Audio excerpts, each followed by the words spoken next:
Le podcast de la CIPRA. Der CIPRA Podcast. Il podcast della CIPRA. CIPRIM Podcast. Des interviews, des entretiens de fond et des voix, issues de tous les pays alpins. Tout cela et bien plus à entendre dans le podcast de la Commission internationale pour la protection des Alpes. cipra.org/podcast. Quels sont les défis auxquels sont confrontés les bergers et les bergères dans l'espace alpin ? Comment peuvent-ils partager leur expérience au-delà des frontières nationales et linguistiques ? C'est ce dont nous nous occupons actuellement dans le cadre du projet Dialogue autour des loups, renforcer les réseaux pastoraux dans les Alpes. Bonjour à toutes et à tous et bienvenue dans le podcast de la CIPRA. Je m'appelle Sophie Mahlknecht et j'ai le plaisir d'accueillir 3 invités. Manon Wallenberger est responsable des projets chez CIPRA International. Elle a été alpagiste et fromagère pendant plusieurs années et partage sa vie avec un berger et tondeur de moutons entre la Suisse et l'Autriche. Manon a lancé le projet en 2022. Bonjour Manon. Bonjour. Entre-temps, Lorraine Mosdal de CIPRA France s'occupe du projet pour les comptes de CIPRA International. Auparavant, elle travaillait chez Euromontana où elle s'occupait de la conservation des prairies alpines. Elle a également été responsable de la gestion d'un espace naturel dans le massif du Vercors, dans le sud de la France, qui se compose en grande partie des prairies alpines encore pâturées. Bonjour Lorraine. Bonjour. Mon 3e invité est Guillaume Lebaudy. Il est ethnologue et anthropologue social et a collaboré en tant qu'auteur au manuel L'économie pastorale en 10 questions, qui sera publié cet été. Ses recherches scientifiques se concentrent notamment sur les mobilités spatiales des bergers, les relations entre l'humain et l'animal et une approche critique de la patrimonialisation de l'économie alpestre. Bonjour Guillaume. Bonjour Sophie, bonjour à toutes et tous. Je suis heureuse que vous ayez trouvé le temps de discuter ensemble. Manon, première question pour toi. Quels sont tes premiers souvenirs de la vie sur l'alpage ? Mes premiers souvenirs, c'est du travail. Et c'est du travail difficile. Et c'est... à l'époque, j'étais étudiante en sciences politiques et c'était un lieu où je découvrais... je pense que j'ai été absolument fascinée par le fait que je rentrais dans presque un espace-temps, mais un lieu où se situait du travail qui était presque pré-capitaliste. C'est-à-dire que j'étais en permanence questionnée et travaillée par... énormément de choses liées à la politique et je la trouvais exprimée dans des lieux où se croisaient des pâturages, des bactéries, du lait, à la fois des traditions mais en partie aussi des conventions et des nouvelles normes et tout ça dans un autre pays parce que c'était en Suisse avec des nouvelles langues et donc c'était une espèce d'explosion comme ça d'impression, de richesse en fait culturelle en plein cœur de l'Europe et des Alpes et le tout à travers un travail et dans un lieu que je n'avais jamais vu et rencontré de cette manière-là. Comment cela s'est-il passé pour toi, Lorraine ? Pour moi, j'ai fait beaucoup de randonnées avec mes parents autour de Grenoble quand j'étais petite, mais je pense que j'ai vraiment réalisé ce que c'était que le pastoralisme spécifiquement en travaillant à Euromontana, comme tu l'as dit, qui est une association qui travaille sur les produits de montagne depuis 20 ans, je pense. Et donc, en arrivant là-bas, il y avait beaucoup à faire, en fait, sur la qualité des produits de montagne, sur faire reconnaître cette qualité, sur la prouver. Et notamment, tu as parlé d'un des projets sur lesquels j'ai travaillé, qui est un projet LIFE, qui portait sur la conservation des prairies alpines. Et donc là, on est un peu plus rentré... il y a la vision macro de ce qui se déroule sur un alpage, et puis il y a vraiment, on est descendu dans cette vision de quels sont les écosystèmes en fait d'un alpage et qu'est-ce qui fait que ces produits de montagne sont de bonne qualité. Donc j'avais plutôt cette entrée, oui, par du travail politique et par du travail de projet. Et voilà. Bon, depuis, quand je vais randonner justement, je vois le travail des bergers et le travail des chiens de troupeau d'un autre œil. Ça me paraît tout ça beaucoup plus vivant et très organisé. Et pour toi, Guillaume, qu'est-ce qui te fascine dans la vie à l'alpage ? Il n'y a rien qui me fascine et en fait, tout est à comprendre. J'essaie justement, moi, de me distancier de la question de la fascination. Moi, ce qui m'intéresse, ce que j'essaie de saisir dans mon travail, c'est la relation que que les bergères et les bergers développent avec leurs animaux et avec la montagne. Ce qui m'intéresse aussi, et ce que j'essaye de saisir, c'est les savoir-faire de certains bergers et bergères, cette maîtrise qui confine à une sorte d'art pastoral, quand la relation avec les animaux et le milieu s'affranchit de la barrière interespèce. Et c'est à ce moment-là qu'on peut essayer de regarder le pastoralisme comme une sorte d'agent de la réparation du monde et comme un producteur de beauté. Et puis aussi, ce qui presque me fascine et surtout me questionne, c'est le fait qu'il y ait encore aujourd'hui des bergers, des bergères, des éleveurs et des éleveuses. Parce que c'est une activité qui est menacée partout dans le monde. Il suffit de penser aux situations de guerre, au Kurdistan turc, en Palestine, aux phénomènes de colonisation, y compris du fait du colonialisme vert, à tous les problèmes de dérégulation économique importants auxquels ils doivent faire face, et puis désormais aux désordres environnementaux qui sont liés au dérèglement majeur du climat, sécheresse. La montagne est devenue un lieu dangereux, on l'a vu ces derniers temps, elle est de moins en moins habitable, car de moins en moins investie aussi, sauf peut-être par les bergers et les bergères de manière temporaire. Voilà, donc c'est tout ça qui m'intéresse, et m'interroge aussi beaucoup, évidemment, et tu en as un petit peu parlé quand tu parlais de ma démarche de regard critique sur la patrimonialisation. Ce qui m'intéresse aussi, c'est tout ce qui est de l'ordre de la mise en tourisme de ces métiers du pastoralisme et de ces milieux fragiles, et qui, à mon sens, participent aussi à leur disparition. Le tourisme en montagne, aujourd'hui, quand on prend conscience des défis que la montagne et les sociétés montagnardes vont devoir affronter, pour moi, le tourisme, aujourd'hui, ça s'apparente quasiment à un tourisme de catastrophe, donc attention. Manon, je te pose la question, comment est née l'idée de ce projet international des bergers et bergères ? Alors peut-être pour resituer, donc j'ai commencé à travailler donc, sur des alpages, donc à traire des vaches, à les garder et à fabriquer du fromage en 2011. Et puis pendant plusieurs étés, je retournais chaque été à la montagne, donc à travailler en alpage. Et depuis 2014, je vis avec un berger qui est berger toute l'année et qui travaille en tant que salarié, principalement en Suisse. Et lorsque j'ai commencé à travailler à la CIPRA, parce que nous n'arrivions plus à deux à tirer assez de revenus de notre activité pastorale, donc je suis arrivée dans une organisation qui travaille sur l'arc alpin dans son ensemble, et j'étais très surpris que ces thématiques de pastoralisme et d'agriculture de montagne ne soient pas plus présentes dans le travail de projet que l'on menait. Et c'est quelque chose qui me questionnait parce que moi, je le vivais au quotidien à travers la vie que je partage avec mon compagnon. Et ce qu'on voyait à ce moment-là, donc on est arrivé, moi de France, lui de Suisse, en Autriche, c'était qu'avec nous arrivaient aussi les loups et qu'on voyait changer les pratiques sur place. Et moi, j'étais très surprise que cette barrière linguistique entre la France et l'Allemagne était aussi vraiment une barrière de compréhension de ce qui avait été travaillé à l'échelle francophone et surtout française sur le pastoralisme, qui, je trouvais, n'était pas du tout traduit dans les pays germanophones. Et j'avais l'impression qu'on recommençait à zéro sur cette question de la prédation dans les pays où je vivais. Donc je pense d'abord il y avait un côté très personnel de questionnement de comment se fait-il que cette information... Enfin, les loups passent des frontières que l'information, les textes ou les savoirs ont du mal à passer. Et voilà, donc ça partait de quelque chose d'assez personnel. Je pense que j'avais envie de faire un peu un travail de traduction ou d'essayer de voir à quelle échelle on pouvait ramener ces thématiques qui pour moi sont centrales dans l'arc alpin, les thématiques quand même pastorales et d'agriculture de montagne, dans le travail de CIPRA International.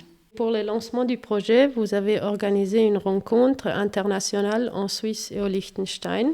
Guillaume, tu y as participé également. Tu en as tiré des enseignements ? Oui, l'idée c'était en effet d'aller à la rencontre de pasteurs, de bergers et de bergères, d'éleveurs et d'éleveuses qui venaient de tout l'arc alpin. Donc l'idée c'était de voir comment ces langues professionnelles pouvaient se mélanger et finalement de prendre conscience qu'il n'y avait qu'une seule langue professionnelle et qu'il y avait surtout des préoccupations communes en matière de domestication des animaux, en matière de vivre mieux sa condition de travailleur isolé, saisonnier en alpage par exemple, en matière de défense de la profession, en matière de niveau de salaire, et puis aussi sur la question de l'évolution des pratiques professionnelles. Moi, j'ai pu constater en effet que tous ces gens-là, en dépit de la barrière des langues parfois, mais aussi grâce à quelques personnes qui ont bien voulu traduire, notamment Manon, j'ai pu constater que tous ces gens-là avaient surtout envie de se parler. Et c'était ça la belle surprise, c'est qu'ils n'hésitaient pas à aller à la rencontre les uns des autres, avec nos vocabulaires un peu abîmés, nos vieux souvenirs d'allemand et puis d'anglais, d'italien, et malheureusement pas de slovène parce que c'est une langue qui est mal pratiquée de ce côté-ci des Alpes, mais qui gagne sans doute à être connue. Voilà, et puis je pense que chacun a découvert d'autres cultures pastorales aussi, ce qu'il y a de commun, mais aussi toutes les différences qu'il peut y avoir entre ces cultures pastorales et toute la richesse qu'on peut tirer de ces différences, et notamment cette culture pastorale slovène qui est très méconnue et qui, en effet, je pense, peut apporter beaucoup aux autres cultures pastorales de l'arc alpin. On a déjà beaucoup parlé de défis des bergères et bergères. Et pour toi, Lorraine, tu as écrit un point de vue pour notre newsletter. Et tu as écrit que pour d'autres personnes, les conditions de travail actuelles des bergers et bergères ne seraient pas acceptables. Et que veux-tu exactement dire ? Alors, j'ai écrit le point de vue après avoir assisté à un échange animé, on pourrait dire, ou une dispute tout simplement, entre un berger et un élu dans une municipalité de montagne. Et j'ai écrit ce point de vue surtout pour interroger, en tout cas en France, on a un système qui est très structuré, je trouve. Quand on parle pastoralisme, on a des services pastoraux, on peut facilement identifier des personnes qui travaillent sur le sujet. On a l'impression que, voilà, étatiquement, c'est soutenu, en tout cas, par une structure en place. Beaucoup d'élus seraient capables aussi de soutenir le patrimoine que représente le pastoralisme, et il y a des démarches qui vont dans ce sens. Et d'un autre côté, l'état de certaines infrastructures de travail, et oui, le droit du travail qui est très politisé dans le milieu des bergers. Après, je ne suis pas une spécialiste syndicale du métier de berger, mais c'était vraiment cette situation qui m'a interpellée et que j'avais envie d'interroger. C'était... Bah oui, soit on soutient le pastoralisme, mais comment est-ce que ça se traduit en fait? Est-ce que c'est un nombre de cabanes qu'on rénove par an? Est-ce que c'est par des labels pour les produits de montagne? Enfin, il y a toute une manière de faire. Et en fait, de par la saisonnalité du métier, les bergers eux-mêmes ne sont pas présents la moitié de l'année dans plein de processus de concertation. Et ça, j'ai pu m'en apercevoir en travaillant au parc, où en fait on travaille avec les éleveurs, on met en place des comités de pilotage, des plans territoriaux, pastoraux, etc. Mais que les bergers ne sont pas toujours là. Et voilà, donc c'était un point de vue interrogateur, qui visait à faire agir. Après, je n'ai pas de réponse et je n'ai pas de parti pris politique non plus au sein du syndicalisme berger. Enfin, je ne suis pas bergère, donc je ne peux pas forcément aller plus loin dans la réponse à cette question. Mais voilà d'où venait ce questionnement et sur les différentes dimensions qu'il y a à soutenir le pastoralisme. Je comprends, merci. Et à ton avis, qu'est-ce qui serait important pour améliorer la situation ? Est-ce que tu as des idées par rapport à ça ? De ce que j'ai pu observer, je trouve que les espaces de discussion qui peuvent exister au sein des parcs naturels régionaux, par exemple, ou des structures qui portent des plans pastoraux territoriaux sont intéressantes parce que ça permet d'amener du dialogue et d'écouter les besoins. Et les plans pastoraux territoriaux, ils permettent de mettre vraiment des moyens derrière des actions et de les mettre dans le temps. Après, comme je viens de l'évoquer, il faut que les bergers soient présents. Donc, c'est aussi une manière de travailler peut-être à adapter. Je me souviens quand j'étais au parc du Vercors, on parlait tout simplement de faire un événement d'accueil des bergers par la commune aussi, de reconnaître qu'ils étaient là, qu'ils arrivaient, que la saison commençait, et de remettre un peu ça dans les processus liés aux productions en montagne, productions agricoles en montagne. Voilà, enfin moi mes propositions se situent surtout au niveau de la concertation et de la discussion. Je n'ai pas de propositions qui vont plus loin que ça pour l'instant. Ok, merci beaucoup. C'est déjà bien, je me dis, parce que c'est une profession assez invisible pour beaucoup de gens qui vivent dans les Alpes aussi. Manon, à ton avis, quels sont les avantages d'une mise en réseau des bergers à l'échelle alpine ? Euh, ouais, j'ai du mal à repartir parce que j'aimerais rebondir un peu sur ce qui a été dit avant, parce que forcément, moi je vis avec quelqu'un qui est saisonnier et je me rends bien compte de la difficulté concrète et ce que disait Guillaume sur le fait qu'il est surpris en fait que le pastoralisme existe encore. Moi, c'est quelque chose qui me travaille au quotidien, et c'est vrai que c'est basé sur un tel engagement et c'est quelque chose qui est si peu vu et qui demanderait en partie des moyens et énormément de reconnaissance.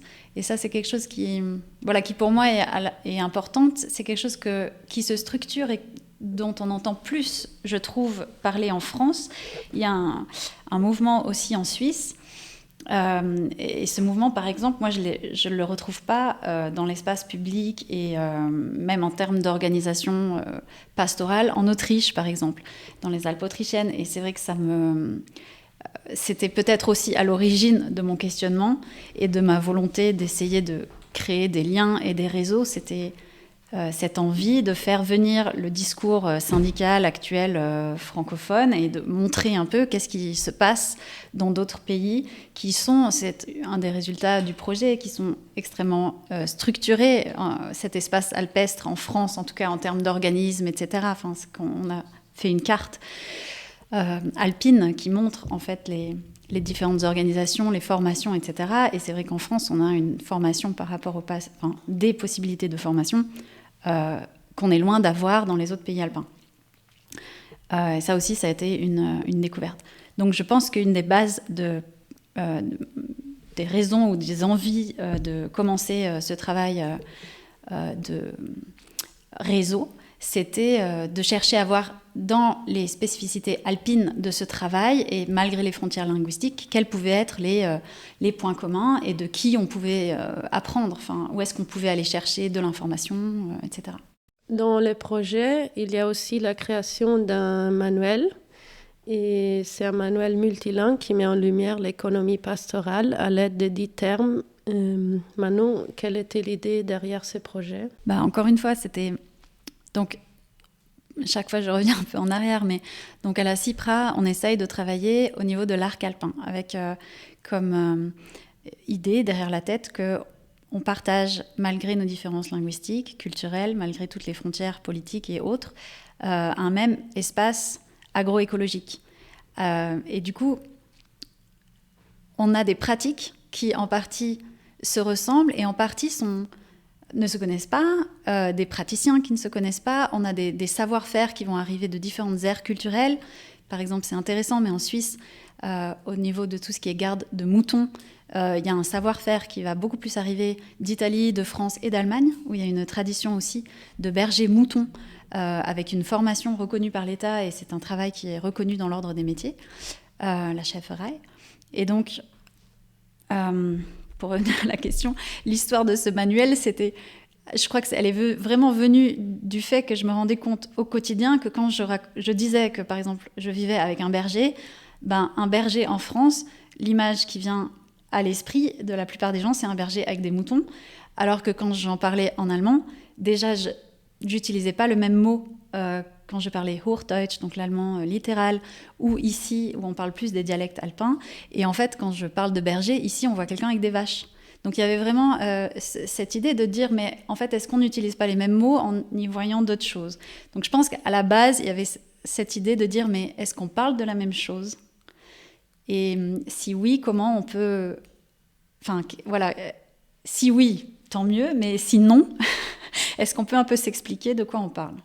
Ok, on espère que l'Emmanuel, quand il sera publié, qu'il répondra à ces questions. Alors, c'est pas vraiment un manuel, ça c'est important de le préciser, parce que Guillaume, toi tu peux rebondir sur la question, parce que c'est vraiment toi qui es un peu l'expert ici autour de cette table. On n'est pas dans un manuel, on a vraiment cherché à travailler autour de un certain nombre de concepts qu'on est venu questionner et chercher à travers un workshop lors de notre première rencontre. Est-ce que toi, Guillaume, tu veux rebondir sur ce que je raconte ? Je pense que tu le diras mieux. Oui, un manuel, des manuels, il en existe déjà. Il y a je pense notamment à celui de Zalp pour les lecteurs germanophones. Il y a le petit manuel du berger d'alpage qui est né à la maison du berger il y a quelques années aussi. Donc, en français et qui pourrait tout à fait être traduit en s'adaptant aux différentes En Suisse, c'est en situations. train Mais en d'être effet, fait. Ils sont en train de faire une version suisse pour les bergers moutons. mais là, l'idée, c'était vraiment de faire tout simplement un lexique, c'est-à-dire, banalement, j'allais dire un lexique avec des entrées, alors pas malheureusement une infinité d'entrées comme cela le mériterait, tellement la question des cultures pastorales est complexe, mais 10 entrées, une dizaine d'entrées, on va dire. Et donc, cette dizaine d'entrées, elle a été déterminée à partir du workshop qui s'est fait en mai 2023 à Ilnau, dans le cadre de la rencontre du réseau alpin des bergers, où on est allé en effet questionner les bergères et les bergers qui venaient de tous les pays des Alpes en leur demandant quels étaient les mots et les concepts qui leur semblaient les plus fondamentaux pour parler de leur métier, chacun dans leur ère culturelle. Et de cette manière-là, on a identifié une cinquantaine de concepts. Alors, en effet, le lexique aurait pu faire 250 pages, mais je crois que ça n'était pas l'objectif, malheureusement. Notamment parce que ça aurait été tout simplement ridicule. Il faut arriver à synthétiser les choses, à trouver en quelque sorte des mots communs pour mieux exprimer peut-être la diversité ou peut-être la diversunité, dirait Edgar Morin. Et donc l'idée aussi c'était de s'adresser à 4 auteurs différents qui parlaient 4 langues différentes et qui étaient experts chacun dans leur domaine alpin. Sur le pastoralisme, avec des disciplines un peu différentes aussi. Par exemple, il y avait un géographe aussi parmi nous, il y a des anthropologues, mais avec des sensibilités différentes. Une anthropologue artiste, je pense à notre ami slovène Rada Pernačić. Donc voilà, au final, on est arrivé à s'entendre sur une dizaine de termes. Alors, je ne sais pas si vous voulez que je les détaille, mais en tout cas, tous ces termes tournent autour de l'économie pastorale et de ce que veut dire travailler en alpage aujourd'hui avec des animaux dans le but de faire manger cet alpage et dans le but d'obtenir des productions qui soient les meilleures possibles. Peut-être dans ma prochaine question, tu peux aussi mentionner une ou deux termes. Tu as aussi lu le texte des autres auteurs et qu'est-ce que tu as particulièrement surpris? Ah oui, ce qui m'a surpris, c'est de très peu connaître finalement cette culture pastorale slovène. Je le disais un petit peu en introduction, c'est vrai qu'on la connaît très mal. Bon, Rada le dit dans son texte par rapport à l'histoire du pays. C'est finalement c'est un pays qui était sous égide communiste pendant très très longtemps, avec un type d'économie pastorale spécifique qui s'est beaucoup modifié ces derniers temps. Et c'est une économie pastorale qu'on connaît très mal et qui est d'une richesse phénoménale. Moi, m'a surpris, sans me surprendre, en effet, cette grande diversité, cette grande richesse, où je vois en effet plein de pistes de résilience. En fait, ça répond un peu à la question que je me pose, c'est-à-dire pourquoi est-ce qu'il y a encore des bergers et des bergères aujourd'hui? Mais c'est parce que c'est des métiers qui sont capables d'une adaptation phénoménale, d'où le fait qu'il faille les encourager et faire en sorte qu'il y ait encore des bergers et des bergères. Essayer de résoudre, par exemple, cette question du turnover des salariés, qui est absolument énorme et qui a plein de causes sur lesquelles les bergers et les bergères travaillent eux-mêmes. Quand on sait qu'ils se syndiquent, c'est sans doute pas un phénomène, c'est sans doute pas par hasard, c'est qu'ils ont envie de plus en plus de prendre en main leur destin face, en effet, à une organisation qui est quand même déjà assez bien éprouvée. Et notamment en France, il y a des services pastoraux, c'est vrai, il y a des syndicats d'éleveurs, c'est vrai, il y a des groupements pastoraux, c'est vrai, il y a une loi pastorale, en effet, elle est très ancienne et elle est encore en cours d'évolution, mais il y a aussi des praticiens, des bergers et des bergères qui ont des savoir-faire éprouvés aussi, qui sont expérimentés, et qui demandent à l'être dans le respect du droit du travail. Donc je crois que c'est vraiment la question, en fait, c'est ce respect du droit du travail, ce respect des personnes, et le respect des savoir-faire et de l'expertise aussi de ces personnes, la reconnaissance de leur savoir-faire et de leur expertise, qui passe en effet aujourd'hui par la question de se rassembler au sein de syndicats pour avoir voix au chapitre, pour tout simplement pouvoir siéger au sein des groupements pastoraux, pour pouvoir siéger dans des commissions paritaires, ne serait-ce que ça, pour parler de leur propre voix, parce que ça, C'est vraiment quelque chose qui me semble important. Ne pas être représenté par des salariés de banque ou d'assurance, mais parler de leur propre voix. Ça, c'est vraiment fondamental. Et pour les perspectives du futur, Lorraine, quelles autres activités sont prévues cette année dans les projets? Il y a plusieurs axes de ce projet. Et du coup, il y en a un en ce moment où on cherche à mettre à jour l'atlas dont Manon a parlé tout à l'heure des acteurs alpins du pastoralisme. Ça, c'est une petite action qu'on peut citer. Ensuite, il y a une plus grosse action qui est celle de réunir à nouveau des bergers dans le cadre de ce projet. Donc, ce sera probablement pendant la conférence du projet Livestock Protect dans le Sud-Tyrol en octobre pour les réunir avant la fin du projet qui arrive rapidement.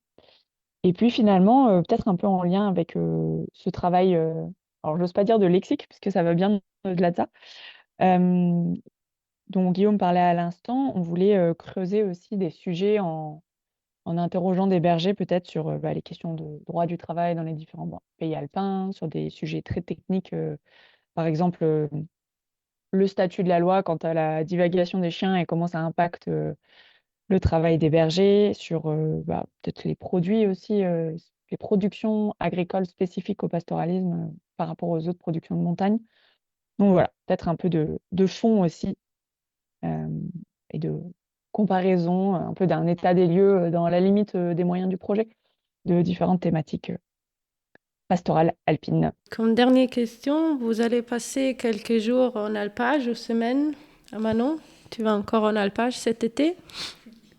Moi, j'y suis tous les week-ends depuis le mois de mai avec les enfants. Donc, j'ai 2 enfants qui sont scolarisés et dont un fils qui refuse de quitter l'école pour aller à l'alpage parce qu'on lui a tellement fait rater et on l'a tellement baladé d'endroit en endroit qu'il ne veut pas de pull en laine et il ne veut pas rater l'école. Bon. Donc, demain, c'est le dernier jour d'école et après, à partir du week-end, on est en haut. Voilà. Et vous, Guillaume?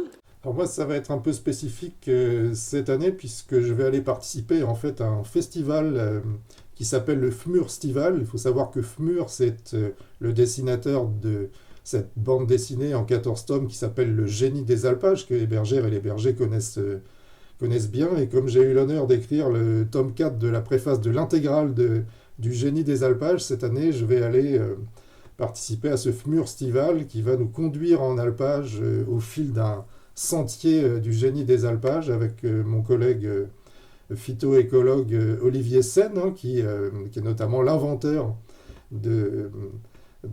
d'Alpage Sentinelle, ce dispositif qui veille sur la question du dérèglement climatique en alpage. Donc il y a à la fois quelque part une approche un peu humoristique. FMUR a vraiment révélé toute la folie qui s'empare des alpages l'été. Mais il y a beaucoup de choses à apprendre dans cette bande dessinée. D'ailleurs, c'est ce que dit ma préface, puisque j'ai abordé la question vraiment en tant qu'ethnologue, où j'ai plongé pendant plusieurs semaines dans les 14 tomes, en essayant de comprendre ce qui se tramait et surtout de comprendre ce qui touchait tant les bergers et les bergères quand ils lisent cette bande dessinée, puisque pour avoir fréquenté beaucoup d'alpages et de cabanes, j'ai souvent retrouvé des tomes du Génie des Alpages dans les petites bibliothèques embarquées des bergères et des bergers. Donc voilà, ce sera ma contribution à l'alpage cette année, un peu moins que les années précédentes, puisqu'il ne s'agit pas vraiment de terrain, mais bon, je reviendrai sans doute dans les années qui viennent à refaire du terrain plus spécifiquement scientifique. Ça a l'air très sympa, merci beaucoup. Et Lorraine, toi, tu as des plans pour aller à l'alpage? À part en randonnée, non. Mais là, j'ai très envie du coup d'aller au FMURstival, donc je vais me renseigner. C'est à Champcella, donc ça se passe dans les Hautes-Alpes, à Champcella, à 2 pas de Briançon. Et c'est au mois d'août, 17 et 18 août, me semble-t-il. Parfait. Tu t'es déjà renseigné. Je vous remercie pour cet entretien intéressant et je vous souhaite encore un bon été à l'alpage. Et non, Lorraine, Manon, Guillaume. Merci. Merci. Merci Sophie. Le projet Dialogue autour des loups, renforcer les réseaux pastoraux dans les Alpes est financé par le ministère fédéral allemand de l'Environnement, la fondation Painsmith, Unaterra et la fondation Temperatio. Vous trouverez plus d'informations sur notre site web. Au micro, Sophie Malknecht vous fait ses adieux. Au revoir. Le podcast de la CIPRA. Der CIPRA Podcast. Il podcast della CIPRA. CIPRIM Podcast. Des interviews, des entretiens de fond et des voix, issues de tous les pays alpins. Tout cela et bien plus à entendre dans le podcast de la Commission internationale pour la protection des Alpes. cipra.org/podcast.